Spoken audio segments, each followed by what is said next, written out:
지역 맞춤 부동산 세미나 우리 동네 맛동산. 자세한 내용은 영상 하단의 링크 혹은 3프로 앱을 통해서 확인하세요. 아침의 시작을 알리는 글로벌 주식 라이브 월스트리트 모닝 브리핑 11월 30일 목요일 방송 시작하겠습니다. 여러분 안녕하세요. 여도은입니다. 11월에 오늘이 마지막 날인 거죠? 그러네요. 11월은 30일까지밖에 없으니까요. 갑자기 이거 할 뻔했어요. 이거 뭔지 아시죠, 여러분? 요 위에 1월 하면은 31일까지 있는 거 이렇게 하는 거. 어렸을 때 배웠던 요 방법이 참 아직까지도 잘 요긴하게 쓰이는 것 같습니다. 자, 11월 마지막 날이고요. 다음 날인 내일은 벌써 12월이에요. 와, 2023년이 달력이 한 장밖에 남지 않았다라는 사실이 저는 믿기지가 않습니다. 예, 12월을 또 여러 가지 뭐 연말 행사다, 뭐 모임이다 이렇게 뭐 정리하다 보면은 후다닥 지나가 버릴 것 같아서 눈 떠보면은 여러분 벌써 크리스마스 연휴입니다. 잘 보내시고요. 할 것 같은 그런 아쉬운 마음이 좀 드는데 이제 이번 한 달, 남은 한 달 동안에 올해 나의 투자는 어땠는지, 나의 전체적인 인생 계획에 있어서 2023년에 혹여나 이루지 못했던 거, 그거 중에서 내가 실천하지 못했는데 이번 한 달 동안에 뭔가 할 수 있는 그런 작은 것들 있잖아요. 큰 거 말고 작은 것들을 하나씩 또 실천해보는 한 달이 되시길 응원하도록 하겠습니다. 자, 뉴욕 증시 3대 지수는 혼조를 보였는데요. 뭐 그렇게 큰 폭의 오르락 내리락은 아니었고요. 보합권의 등락을 보였습니다. 잠시 후에 자세한 내용들 정리해 드리도록 하겠고요. 오늘 심층 인터뷰는 목요일이니까 ISL 이주환 대표와 함께 하도록 하겠습니다. 또 오늘 이주환 대표의 속사포 랩을 통해서 시장의 방향성 또 어떤 또 변화가 나타나고 있는지도 체크해 보도록 하겠고요. 월가의 수식 그레너리 투자자문 이완수 대표와 함께 또 다양한 이야기들 확인해 보도록 하겠습니다. 자, 목이 아직도 안 좋아 보인다고. 이게 뭐 하루 이틀 사이에 확 좋아지진 않는데 많이 나아져가지고요. 여러분들이 또 우려해 주시고 응원해 주신 덕에 많이 나아졌습니다. 아직은 약간 코맹맹이 요거는 그냥 늘 그렇지만 애교로 봐주시길 바랍니다.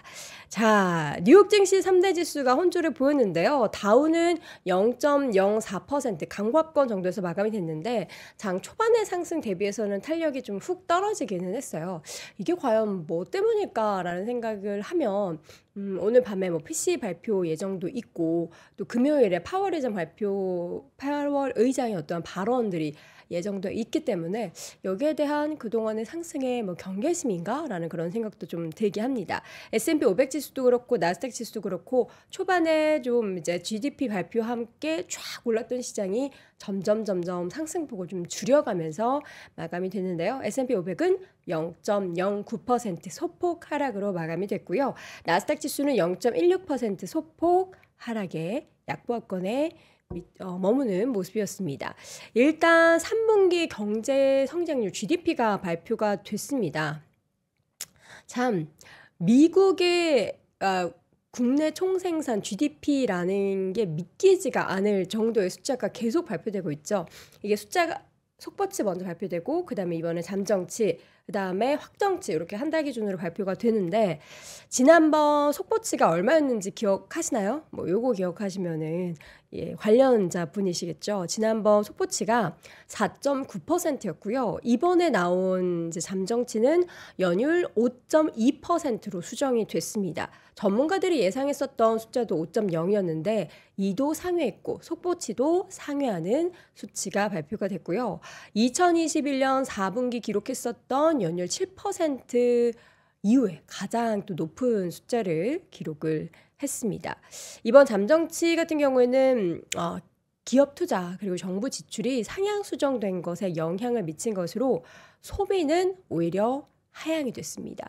GDP의 상당 부분을 차지하고 있는 소비가 하향이 됐다라는 부분은 우리가 약간 조금은 고개를 갸웃할 만한 그런 내용이 될 수 있겠죠. 3분기 미국의 개인 소비 지출이 전분기 대비 3.6% 증가해서 기존 속보치 4.0% 증가보다는 하향 조정이 됐습니다. 이렇게 GDP 호조에도 미국 국채 금리가 연준의 내년도 이제 금리 인하에 대한 기대감이 계속해서 반영이 되면서 10년물 기준으로 장중에 4.2를 또 기록하는 모습을 보였습니다.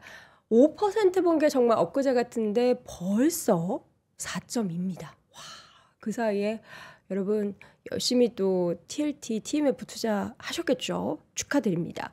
2년물 금리 같은 경우에도 한 7bp 장중에 떨어지면서 4.6%대 중반을 기록하는 그런 모습들이 나타나기도 했고요.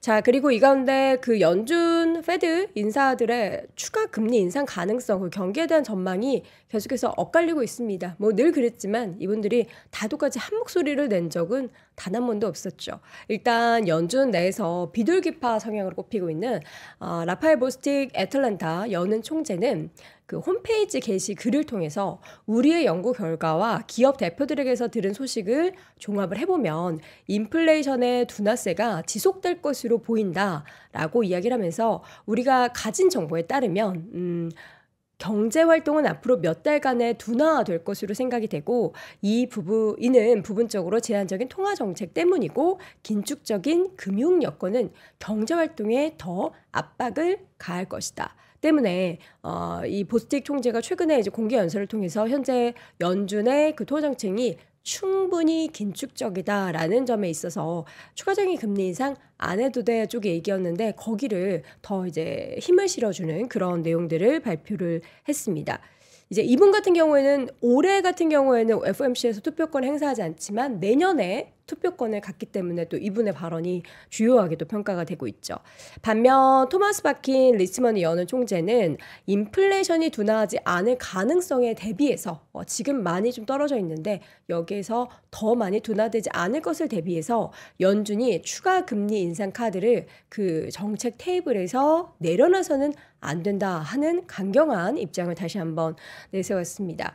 박긴 총재가 CNBC 방송을 통해서 인터뷰를 했는데요. 인플레이션이 자연스럽고 부드럽게 둔화한다면 굉장한 일이다라고 하면서도 하지만 인플레이션이 다시 반등한다면 추가적으로 금리를 올리는 옵션을 가져야 한다고 생각한다. 이거는 뭐 교과서적으로 할 수 있는 말이다라는 생각이 듭니다. 이분도 역시나 중도 성향이긴 하고요. 그리고 내년에 보스틱 총재와 함께 FOMC 관련한 투표권을 가진 인물입니다. 자, 이 가운데 이제 금요일에 파월 의장이 또 무슨 얘기를 하느냐가 중요한데 파월 의장도 그렇게 뭐 그동안의 기조와는 크게 다르지 않은 이야기를 하게 되겠죠. 자, 그리고 오늘 아침에 또 실적 발표한 기업이 있어서 먼저 요거부터 확인해 볼까요? 제가 주가까지는 못 봤는데 급등을 하는 걸로 봤는데 세이지포스의 실적 발표가 있었습니다. 이게 아니군요. 세이지포스의 실적 발표 먼저 한번 보도록 하겠습니다. 예상치를 상회한 실적 발표가 나타났네요. 그럼 내용부터 먼저 확인해 보도록 하죠. 세이지포스 매출이 11% 증가했고 그리고 지금 보니까 EPS가 예상이 2.06달러였는데 2.11달러로 나왔고요. 그리고 매출 같은 경우에는 비트를 했네요. 인라인을 했습니다. 87억 2천만 달러를 예상했는데 87억 2천만 달러 동일하게 나왔습니다. EPS가 예상치를 상회하는 것으로 나타났고 매출 같은 경우에는 작년에 대비해서 11% 증가를 했습니다. 근데 이게 클라우드 소프트웨어 회사들이 좀 이제 뭐 경제적인 불확실성 높은 이자율로 인해서 지출을 줄이려고 노력함에 따라 지난 1년 동안의 성장률은 조금 떨어졌다라고 하는데 그러나 세일스포스 올해 주가가 80% 가까이 올랐네요. 대단합니다. 근데 오늘 이제 지금 이 실적 발표와 함께 과연 애프터마켓의 움직임은 어떤지 궁금하니까 CRM 세일스포스 주가 장중에도 2.4% 올랐는데 마감 뒤에도 현재 애프터마켓에서 7%나 올라가고 있습니다. 대단하죠. 오늘 반도체 쪽도 다 좋고 뭔가 이런 IT 쪽의 흐름이 괜찮은 거 보니까 우리 국장의 시장 상황도 좀 기대가 되는 그런 모습입니다. 그럼 맵을 보면서 전체적인 업종 분위기 쫙 점검을 해보도록 하겠습니다. 맵을 함께 보여주시죠. 자, 보면은 빅테크 종목들은 사실 빨간불이 좀 더 들어왔어요. 마이크로소프트, 그리고 애플, 구글, 아마존, 메타, 테슬라 모두 좀 쉬어갔습니다. 마이크로소프트는 1%대 하락, 애플은 0.5%대 하락, 구글은 1.6%, 아마존은 0.4%. 테슬라가 어제 좀 강하게 올랐는데 그 인도일을 바로 앞두고 잠깐 쉬어가면서 1%대 소폭 하락하는 모습이 나타났고요. 반면 엔비디아를 비롯한 다른 반도체 주들은 좀 상승을 전반적으로 나타내는 모습이었네요. 엔비디아 주가 그리고 AMD가 1.5%, 인텔의 주가는 1.6%, 퀄컴도 1% 넘게 올랐고요. 온세미컨덕터가 3.65% 강세였습니다. 또 금융주 쪽도 가장 좀 두드러진 상승을 보였는데 어제 별세 소식이 전해졌던 먼거, 우리 살리 먼거 계신 그 버크셔 해설 같은 경우는 0.38% 소폭 쉬어갔고요. 반면 뱅크 오브 아메리카의 주가가 2.6%, 시티그룹이 1.98% 등 오르는 등 상승이 두드러지는 모습이었습니다. 자, 그리고 이제 테슬라 바로 아래에 있는 GM과 포드의 주가가 초록불이 진하죠. 특히 GM의 주가가요, 여러분, 무려 9%나 올랐습니다. 그러면서 31달러 선을 회복을 했는데 GM이 좋은 소식을 전했죠. 주주환원책, 미국은 참 시원시원합니다.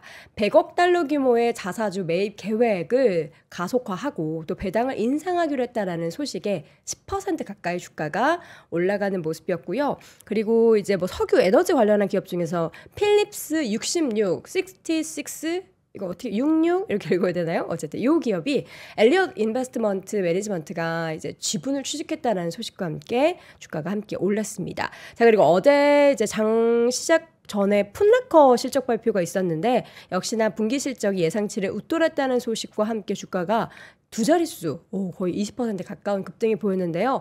어제는 풋나커뿐만 아니라 나이키의 주가도 1.49%. 와, 여러분, 나이키 언제 이렇게 올라왔나요? 나이키 차트 최근에 보신 적 있나요? 정말 나이키 모양을 그리고 있습니다. 와, 대단한데요? 나이키 그동안 뭐 중국에서 안 팔린다 막 이러면서 우리 그동안 한동안 안 쳐다봤잖아요. 근데 주가가 지금 110달러 기록을 하고 있는데 지난 가을에 한 90달러 기록했었던 주가였는데 벌써 20달러 넘게 올라가지고 110달러까지 회복을 했습니다. 뿐만 아니라 룰루레몬의 주가도 438달러 선까지 올라가면서 2.48%. 와, 룰루레몬은 정말 룰루랄라 하면서 주가가 올라가고 있습니다. 최근에 이제 제가 블랙 프라이데이 세일 관련해서도 그 현지의 줄을 얼마나 오프라인 매장에서 서고 있는지 그 내용 전하면서 그 룰루레몬 매장의 줄을 정말 많이 섰다더라 라는 소식을 전해드린 바가 있었는데 이게 워낙에 세일을 하지 않는 브랜드다 보니까 이렇게 연말에 빅세일 시즌을 맞이해서 뭐 세일도 많이 안 할 것 같아요. 많이 해봤자 뭐 50% 하는 품목은 얼마 없고 한 30% 정도 할까 말까 싶은 그런 생각이 좀 드는데 룰루레몬의 주가도 어느새 이 438달러 선을 훌쩍 넘어서는 모습이 나타났습니다. 자, 그리고 지금 오펙 플러스 쪽에서 지금 아직 정례 회의 전에 전해진 소식이었는데 이제 100만 배럴 추가 감산 얘기가 지금 전해지고 있는 상황이죠. 그럴 것으로 예상된다라는 소식이 전해지는데 사실 국제유가는 최근에 제가 이야기를 안 드린 건 큰 변동이 없었는데요. 밤 사이에는 1%대 좀 상승을 했고 배럴당 WTI 기준으로 77달러. 그런데 에너지주들은 혼조를 보였습니다. 엑슨모빌 쉐브론은 1%대 하락했고요. 옥시덴탈 페트롤리움만 소폭 올라가는 정도의 모습. 그리고 어제 이제 큰 그 보험사 두 곳이 합병한다라는 소식이 제가 뉴스로 얼핏 봤던 것 같은데 이 보험 관련한 기업들이 전반적으로 좀 안 좋습니다. 유나이티드 헬스그룹도 1%대 하락하는 그런 모습이 보였고요. 어제 이제 필수 소비재 쪽 종목들을 쭉 봤는데 계속 빨간불이었네요. 마감 기준으로도 월마트 1.6%, 코스트코도 1%대 하락 등의 종목들, 코카콜라, 펩시도 모두 좀 빨간불을 켜면서 마감이 되는 모습이었습니다. 자, 이렇게 해서 전반적인 시장 분위기를 쭉 확인을 해봤고요. 잠시 이어지는 심층 인터뷰 ISN 이지환 대표와 함께 다시 돌아오겠습니다. 네, 월스트리트 모닝브리핑 함께하고 있습니다. 노스님께서 룰루레몬 세일 안함 크크 이번에 온라인몰만 블랙 프라이데이 안 팔리는 거 세일한다. 그래요? 근데 왜 모레는 룰루레몬의 줄이 길게 늘어서 있던 걸까요? 정가에도 사겠다라는 건가요? 아, 제가 또 현지 가야 되는데 뉴욕 가가지고 거기서 딱 이제 몰에 줄 딱 서고 해야 되는데 마음은 이미 뉴욕에 가 있습니다. 자, 여러분 왜 이렇게 저를 다 안쓰럽게 보시는 거죠? 저는 쉬는 게 싫어요. 전 일하는 게 좋고 저 그 아침에 월요일 날 방송하고 거의 이제 그 다음부터 한 이틀을 거의 감금 상태에 있었잖아요. 병원 가는 거 빼놓고 나가고 싶어 죽는 줄 알았어요. 저를 가둬두려 하지 마십시오. 일 열심히 하는 저를 그냥 놔주십시오. 자, 이번에는 심층 인터뷰 IS 이지원 대표 함께합니다. 대표님 어서 오세요. 안녕하세요. 예, 대표님도 오자마자 쉬셔야 하는 거 아니에요라는. 예, 그러나 저는 매몰차게 얘기했죠. 싫어요. 일할 거예요. 자, 열심히 일하도록 하겠습니다. 대표님. 아니, 네. 오늘 지금 세일스포스 실적 발표도 그렇고요. 풋나코도 그렇고요. 아니 기업들 물론 뭐 월마트 이런 쪽에서는 앓는 소리 하긴 했지만 그리고 또 뭐 GDP 발표된 내용에서도 소비가 좀 줄었다고는 하지만 미국은 뭐 잘 먹고 잘 사는 것 같아요. 그러니까 항상 우려감을 가지고 보는데 막상 뚜껑을 열면 생각보다 괜찮은 그러니까요. 그런 현상이 올 1년 내내 이제 계속 지속되었죠. 이번 이제 블랙 프라이데이도 역시 마찬가지고 네. 항상 우려감을 가지고 경기 침체 우려감으로 항상 그 시장에 접근을 하는데 막상 뚜껑을 따면 생각보다는 항상 not bad, 좋다. 결국 그쵸. 동행지표와 이 서베이 혹은 선행지표 간의 괴리감이 계속해서 좀 상존해 있는 모습을 좀 보여주고 있죠. 이제 연말 장세로 들어가면서 연말 연초 장세가 어떨 것이냐라는 부분 그리고 10월 그 하순 이후에 미국 증시가 반등이 좀 제법 셌기 때문에 네. 지금은 이제 어느 정도 기술적으로 보면 조정을 받을 수 있는 구간인데 생각보다 조정의 강도가 그렇게 강하지 않습니다. 그러면 이제 우리가 항상 조정 받을 곳에서 조정의 강도가 강하지 않으면 추가 상승을 이제 열어둬야 되는데 연말 장세는 그런 점에서 이제 기대감을 조금 가질 수 있습니다. 우리가 작년에 그 산타랠리 기대감을 가졌다가 완전히 무너지면서 연말 연초에 급격히 경기 침체 우려감이 한번 휩싸였던 적이 있거든요.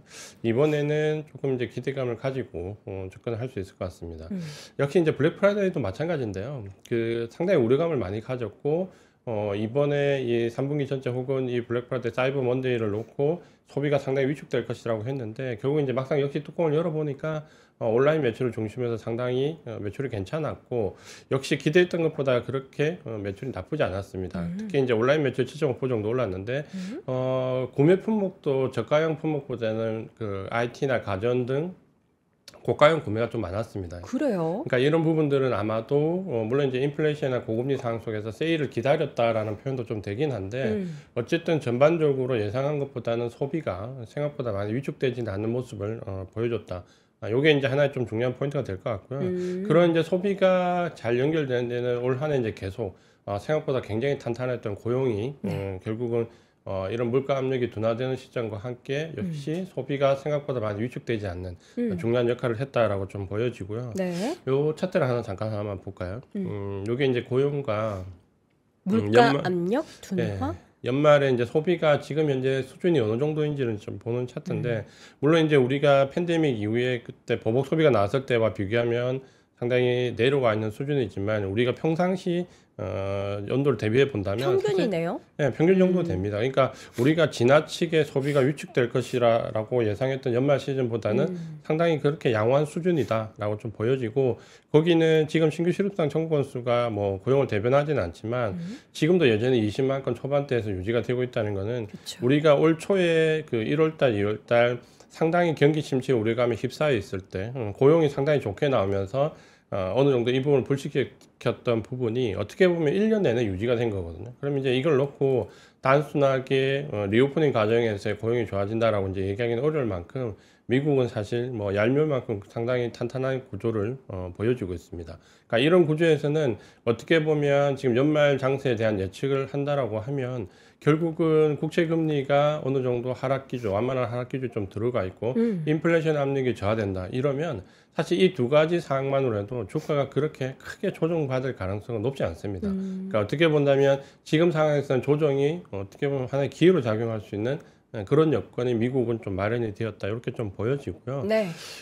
최근에 이제 그 유가에 대한 변동성이 좀 가장 컸습니다. 그러니까 유가를 우리가 좀 해석할 필요가 있는데 여기 이제 그 현대차증권에서 재밌는 레포트가 하나 나왔는데, 뭐죠? 그러니까 우리가 그 유가를 얘기할 때 이게 너무 올라가면 인플레이션 유발을 할 것이고, 그쵸. 이게 너무 떨어지면 이게 경기 침체로 가는 거 아닌가 우려감을 가지고 있기 때문에 유가가 제가 평소에 많을 때 한 7, 80불대에서 왔다 갔다 하는 게 어떻게 보면 좀 이상적이다라고 했는데, 우리가 디플레이션 우려를 반영해서 경기가 이 정도면 상당히 위험해라고 하는 수준이 보통 고점 대비해서 한 55% 정도 유가가 빠질 때입니다. 네. 그러니까 요거를 계산해 보면 지금 한 60달러 정도 수준이 되거든요. 그러니까 유가가 한 60달러 정도까지 밀리면 이거는 이제 정말 경기가 위축되나라는 위기감이 오는데, 사실 그 위쪽에서는 여전히 경기를 나쁘게 볼 필요가 없다라는, 유가를 가지고 경기를 예측하는 부분인데, 아마 지금 이제 오늘 오페크 플러스 회의가 예정되어 있기 때문에 유가가 반등을 좀 주고 있는데, 지금 이런 원자재 가격 시장을 좀 보더라도 우리가 경기 침체 가능성이나 혹은 경착륙을 지금 당장 크게 우려해야 될 만큼 그런 상황은 아니다라는 점. 계속해서 선행지표나 서베이 지표에 대한 우려감은 큰데, 이게 딱 발표가 되고 동행지표가 되면 항상 생각보다 더 좋은 상황. 그러니까 이게 이제 1년 정도 이어졌다라고 본다면, 지금은 오히려 지금 이런 동행지표에 차라리 조금 더 포커스를 맞추는 게 좀 더 나을 수 있다, 이렇게 말씀 좀 드리고 싶습니다. 유가는 어떻게 해야 될까요? 지금 제가 밤에 또 전해졌던 그 오펙 플러스 추가 감사한 얘기를 또 확인을 하면서, 이게 상승을 좀 했잖아요. 우리가 생각하는 7, 80달러 상태가 아니라 추가적인 감산을 한다면 추가적으로 한 8, 90달러로 다시 올라갈 만한 그런 상황은 연출 안 될까요? 저는 아마 감산이 어려울 것 같아요. 그러니까 그래요? 이게 오페크 플러스가 원래 26일 날 회의를 예정돼 있었다가 미뤘죠. 미뤘잖아요. 지금 30일에 예정돼 있습니다. 이게 가장 큰 이유가, 이게 합의 사항이 지금 현재 그 합의된 부분이 아니라 자발적 감산이잖아요. 네네. 근데 이 자발적 감산이 사우디가 100만 배럴, 러시아가 50만 배럴이었는데 이걸 30만 배럴을 줄였고요. 근데 지금 이제 10월 달에 나온 자료가 그 유가 관련된 거는 상당히 재밌는 자료가 하나 나왔는데, 네. 그게 뭐냐면, 이렇게 감산을 했는데 10월 달 보면 북아프리카와 사우디까지도 사실은 생산량이 늘었습니다. 10월 달에. 그러다 보니까 오페크 플러스에서 감산한 걸 북아프리카 국가들이 상당히 많은 증산을 했거든요. 네. 그러니까 여기에 대한 불만이 상당히 있을 것이고, 그리고 사우디도 10월 달에 감산 정책을 유지한다고 했지만 10월 달에 9월 달 대비해서 생산량이 늘었거든요. 그러니까 이게 잘 지켜지지 않는다라는 거죠. 결국은 증산하는 국가와 감산을 지속하는 국가에서 사우디가 계속해서 자발적 감산을 지속하기가 그렇게 만만치는 않은 것 같습니다. 네. 그래서 아마 이 부분이 이번에 논의가 될 건데, 전반적으로 이 자발적 감산이라는 거는 예전에도 항상 오페크 플러스가 이렇게 가다가 회의가 우리가 속칭 얘기하는 파토가 나는 경우가 굉장히 많았거든요. 결국은 러시아와 사우디가 감산 정책을 유지하다가 다른 국가에서 증산이 이루어지면서 나머지 오페크 국가들 혹은 오페크 플러스 국가들이 이탈하는 현상이 나왔는데, 이번에도 사실은 좀 비슷한 양상입니다. 그래서 공급을 가지고 감산 정책을 지속적으로 아주 컨트롤하기는 아마도 지금 좀 상황이 녹록지 않고, 그것 때문에 회의가 일단 연기가 됐었던 걸로 좀 판단이 된다면, 아마 수요와 관련된 부분에서 유가를 좀 끌어올릴 여지는 좀 있는데, 공급과 관련된 부분은 아마 그렇게 크게 영향을 줄 것 같지는 않습니다. 알겠습니다. 우리 이전 대표님의 목소리가 좀 작게 들리시나요? 대표님 목소리 좀 키워주시겠습니까? 자체적으로 우리는 자체 감양이 아니고 자체 증량으로. 예, 알겠습니다. 크게 하겠습니다. 자, 경기 선행 지수가 이격이 발생을 했다. 이거는 좋은 시그널이에요? 그러니까 지금 현재 그 경기가 여전히 어렵다라고 판단한 쪽에서 그 지표를 예를 들었던 게 장단기 금리 역전차였고, 그다음에 이제 제조 PMI였고, 그러니까 이런 부분들이 조금 완화되면서 최근에는 이 경기 선행지수, 특히 이 컨퍼런스 보드 경기 선행지수가 19개월 연속 하락했거든요. 그러니까 이걸 가지고 경기가 여전히 어려울 것이다, 앞으로 안 좋을 것이다라는 예측이 상당히 많습니다. 근데 잠깐 차트를 잠깐 알아볼까요? 네. 이 경기 선행지수에서 컨퍼런스 보드 선행지수와 OECD 미국 선행지수 간에 좀 괴리감이 이격이 있습니다. 그러니까 OECD 미국 선행지수는 보시면은 지금 상승 반전했거든요. 잘 안 보이실 수도 있습니다. 회색깔로 회색깔이라서 조금 안 보이는데 이게 상승 반전했고요. 반면에 컨퍼런스 보드는 지금 19개월째 하락하고 있기 때문에 지금 경기가 경착륙할 것이다라는 쪽에서 가장 많이 드는 지표가 바로 이 컨퍼런스 보드 경기 선행 지수입니다. 왜 이렇게 엇갈리죠? 그러니까 이제 이거를 한번 분석해 누가 더 볼 일을 필요가 안 하는 있어서 걸까요? 저는 그 OECD 지금 그러니까 이게 상황 국면마다 다른데 네. 제가 분석을 해보니까 OECD 미국 선행 지수가 지금은 조금 더 신뢰도가 있을 것 같습니다. 그래서 오히려 반전하는 게 좀 맞을 것 같고 이 두 가지의 차이점이 뭐냐라고 보면 OECD 그 미국 선행 지수는 대부분 경기를 판단한 지표가 균등하게 분할되어 있습니다. 그러니까 퍼센테이지가 동일하거든요. 근데 컨퍼런스 보드 미국 선행 지수는 그 옆쪽에 잠깐 보시면은 비중이 다 달라요. 그러니까 비중이 다 달라서 특정 항목의 가중치가 좀 들어가 있습니다. 그리고 이 특정 항목의 가중치를 보면 ISM 신규 주문이나 소비자 신뢰 지수, 그러니까 요렇게 보면 아직까지는 그 바닥에서 턴하지 않은 지표들이 있거든요. 좀 안 좋은 지표들이 좀 가중치가 높네요. 그렇죠. 예, ISM 신규 주문 같은 경우는 지금 이제 아직은 재고가 감소한 수준인데 신규 주문이 늘어난 시기는 아니거든요. 또 하나는 소비자 신뢰 지수도 보면 최근에 그 제가 말씀드렸던 동행 지표보다는 선행 지표나 서베이 지표가 아직까지는 심리적으로 위축돼 있다.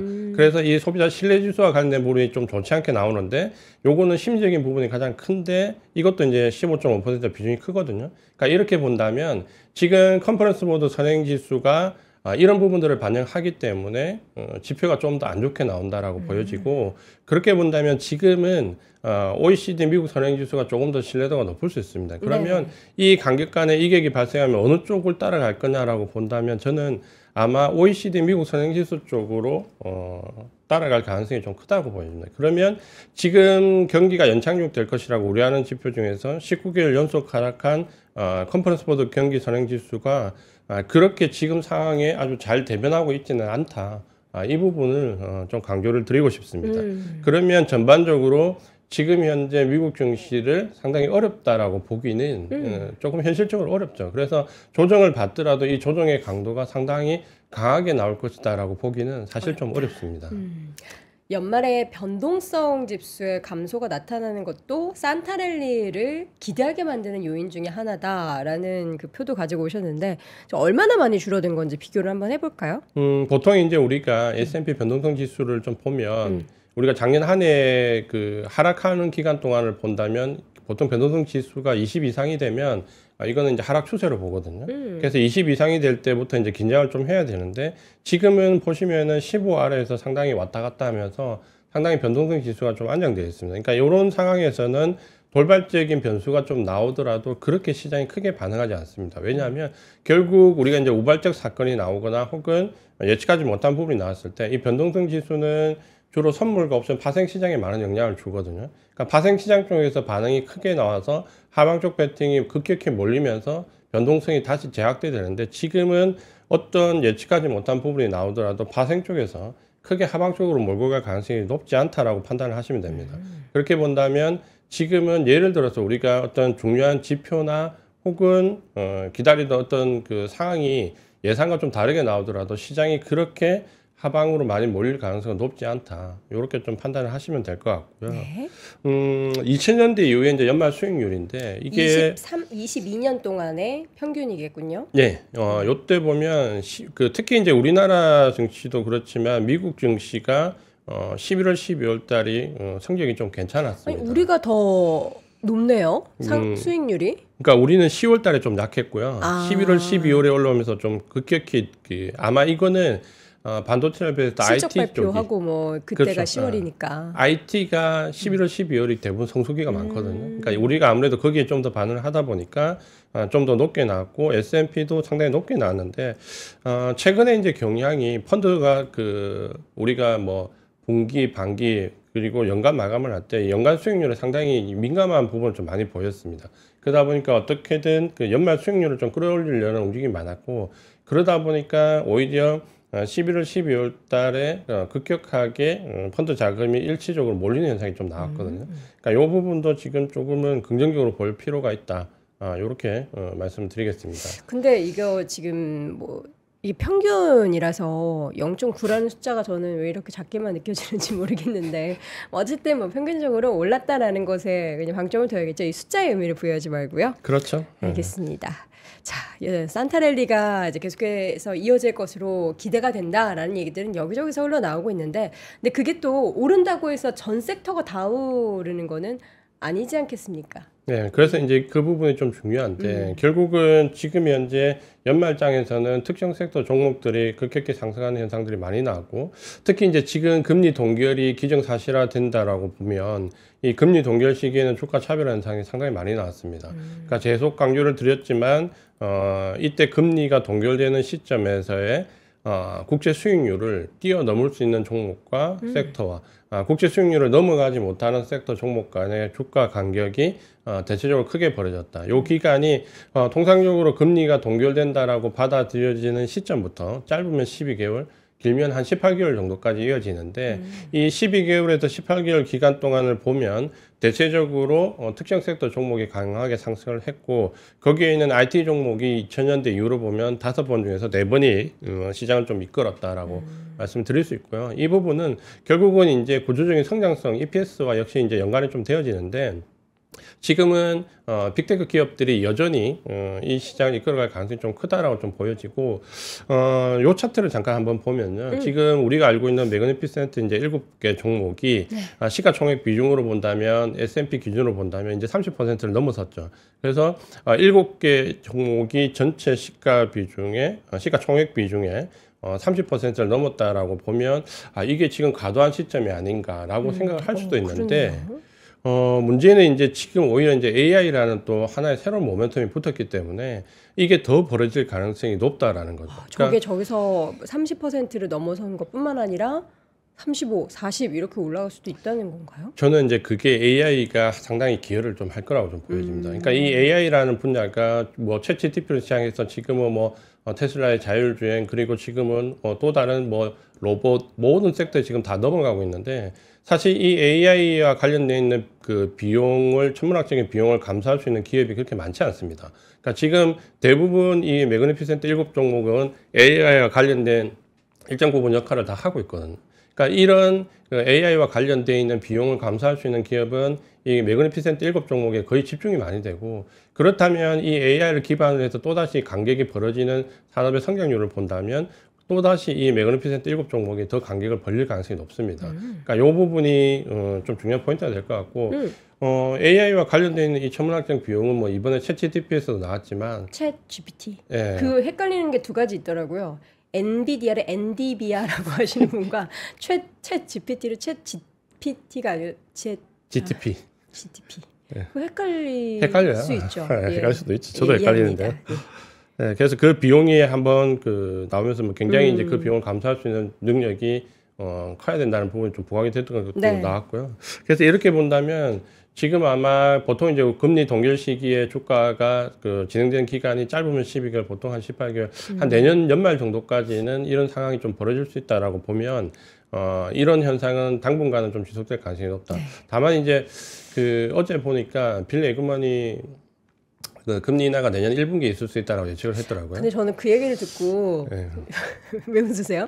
약간 빌 에크먼은 자기가 베팅하고 나서 그쪽으로 굉장히 확증 편향을 해서 발언을 세게 하는 그런 경향이 있는 것 같아요. 이게 한 번씩 그 애널리스트나 혹은 CEO들이 네. 한 번 그 감이 폭발해가지고 정말 우리 표현으로 작두를 탔다라는 것처럼 딱 맞아 떨어질 때가 있거든요. 근데 이분이 어쨌든 국채를 그 국채 매도한 거를 정말 국채 금리가 최고점에서 팔았잖아요. 네. 그러니까 이거 최근에 이제 가장 인기 있는 분은 이 바로 빌 에크먼이거든요. 이분이 아주 뭐 국채 금리를 정확하게 맞췄기 때문에 그렇기 때문에 아마 이분이 다시 내년 1분기에 금리가 인하될 것이라는 발언을 가지고 또 아마 시장이 좀 반응을 하는 것 같아요. 근데 대부분은 제가 봤을 때 5월 이후나 연말 이후가 좀 유력할 것 같아요. 지금 연말 정도, 그러니까 10월이나 아니, 11월, 두 번째 12월. 인하 말씀하시는 거죠? 첫 번째 인하는 5, 6월? 첫 번째 인하를 골드만삭스는 5월, 그리고 저기 모건 스탠리가 5월이고 골드만삭스는 12월 이렇게 왔다 갔다 하는데 저는 좀 후반기 쪽에 가능하지 그래요? 않을까 왜요? 보여지고 왜냐하면 우리가 이제 좀 생각해봐야 될 부분이 이 금리 인하가 되면 그 기대감에 의해서 증시에 반영되는 건 좋은데 그쵸. 실제로 금리가 인하될 때 주가가 오른 경우가 별로 없습니다. 그러니까 금리를 인하할 시점이면 패드에서 판단할 때 뭔가 좋지 않다는 판단을 해야 되거든요. 그러니까 좋지 않다는 판단을 할 정도로 예를 들면 한 분기 정도 충격이 와야 되거든요. 그러니까 그 충격이 오면 패드가 금리 인하 시점을 앞당길 수 있는데 예전에도 마찬가지지만 금리 인하에 대한 기대감으로 주식이 올라가지만 막상 그 충격이 와가지고 금리가 인하되는 시점에서는 주가 흐름이 그렇게 좋지 않았거든요. 또 내년에 보면은 연말 되기 전에 이제 대선도 있고 하기 때문에 그 전에 뭔가 안 좋은 또 경제 여건을 만들지는 않을 거란 말이죠. 그렇게 따지면 금리 인하 시점이 더 뒤로 갈 조기 안 될 가능성도 있다는 거죠. 그럼 만약에 지금 미국이 지금처럼 고용이 탄탄하고 그 고용에 의해서 소비가 유지되고 전반적으로 경기가 좀 나쁘지 않다라고 하면 어느 정도 이 상태를 끌고 가고 싶어할 마음이 내년 대선 때까지는 있을 수 있죠. 근데 금리 인하가 무조건 그 경기가 안 좋아서만 하는 게 아니라 인플레이션이 좀 떨어져도 물론 이제 일하는 숫자를 안 봤다면은 명분이 안 생기겠지만 뭐 그럴 수 있지 않겠습니까? 뭐 그게 이제 가장 바라는 맞아. 그렇죠, 그러니까 왜냐하면 그렇죠. 지금 가장 좀 좋은 그림. 그렇죠. 왜냐하면 지금이 팬데믹 이후에 금리 인상이 경기가 활발로 가서 인상한 건 아니잖아요. 경기가 과열로 가고 이게 오버슈팅이 나오면서 인상한 건 아니기 때문에 예를 들어서 공급망 교란에 의해서 시작됐던 부분이면 이 공급망 교란 지수가 그러니까 지난달 보면 그 팬데믹 이후에 최하로 떨어졌잖아요. 사실 이렇게 놓고 본다면 금리는 인하하는 게 맞거든요. 네. 그러니까 이 취지로 인하하면 오히려 이제 좋은 팩토로 받아들일 수 있는데 이거는 이제 진짜 팬데믹 이후에 아주 특수한 경우로 한정 지을 수 있죠. 근데 이게 60년대랑 비교를 자꾸 하는 시점으로 우리가 비교를 많이 해보는데 60년대까지 가면 안 되지 않나요? 근데 이제 60년대 후반에 지금처럼 경기 네. 침체 없이 인플레이션이 왔던 시기가 딱 한 번 있었거든요. 그래서 그때와 비교를 많이 하는데 네. 그때와 좀 맞아 떨어진다라고 하면 가장 희망적인 부분은 이 직후에 주가가 상당히 많이 올랐다는 거죠. 금리 동결 시기에. 그때와 이제 비교를 저도 하고 싶죠. 그래서 주가가 상당히 많이 올랐으면 좋겠다라고. 말씀하시면 저기 뒤에 인하한다면 한 지금 10개월 넘게 쫙 시장이 그때 오른다는 주가 거예요. 상당히 많이 올랐거든요. 그래서 이제 그렇게 됐으면 좋겠다라는 희망을. 생각을 가지고 있는데 저는 금리 인하가 반드시 조기에 빨리 온다고 해서 증시에 그렇게 우호적일 것 같지는 않습니다. 네. 알겠습니다. 일단은 뭐 내년 시장까지는 우리가 지금 섣부르게 이야기하지 말고 연말에 이제 12월에 산타가 올 것이냐 말 것이냐인데 일단 온다로 결론을 저는 긍정적으로 짓고. 보셨으면 좋겠고 예. 계속 6월달, 7월달 조정 기회도 계속 강조됐던 부분이 이번 조정을 활용해서 빅테크 기업은 오히려 더 추가로 매수를 해야 된다는 부분인데 지금도 그 시각에는 변함이 없습니다. 우리 50억 부자 닉네임을 쓰시는 분이 많은 사람들이 산타레를 말할 때 나는 부분 익절을 한다. 뭐 이것도 좋은 그것도 감명이죠. 그러니까 항상 환호할 때 우리 시청자분들도 그렇게 생각하셨으면 좋겠어요. 내가 트레이딩 관점으로 접근을 하는지 아니면 포지션을 구축해서 포지션 그 관점으로 접근하는지에 따라서 완전히 대응은 달라지거든요. 요즘 만약에 엔비디아를 두고 트레이딩 관점으로 들어가는 예를 든다면 지금 조지 소로스라든지 드루켄 밀러는 차익 실현했잖아요. 그분들은 헤지 펀드에 철저하게 트레이딩 관점이거든요. 근데 중장기 펀드들은 지금 다시 떨어질 때 매수를 하거든요. 그러니까 이거는 관점의 차이라고 보시면 될 것 같습니다. 근데 저는 이제 주로 중장기 포지션 트레이딩을 선호하기 때문에 네네. 그 관점을 좀 많이 말씀을 드립니다. 알겠습니다. 이렇게 산타랠리를 뒷받침할 만한 다양한 여건들 쭉 점검을 해봤습니다. 오늘 이 시간 IS의 이지환 대표와 함께했습니다. 고맙습니다. 고맙습니다. 장 시작 전부터 종료까지 쏟아지는 수많은 뉴스와 정보들. 이 중에서 어떤 것이 투자에 정말 도움이 되는 정보일까요? 3프로의 증시 셔터맨 박근영 마스터가 직접 정보를 선별하고 투자의 힌트를 드립니다. 시간도 아끼고 투자 아이디어도 얻는 시간, 박근영 부장의 마켓 힌트와 함께 하세요. 자세한 사항은 3프로 TV 앱과 홈페이지를 확인하세요.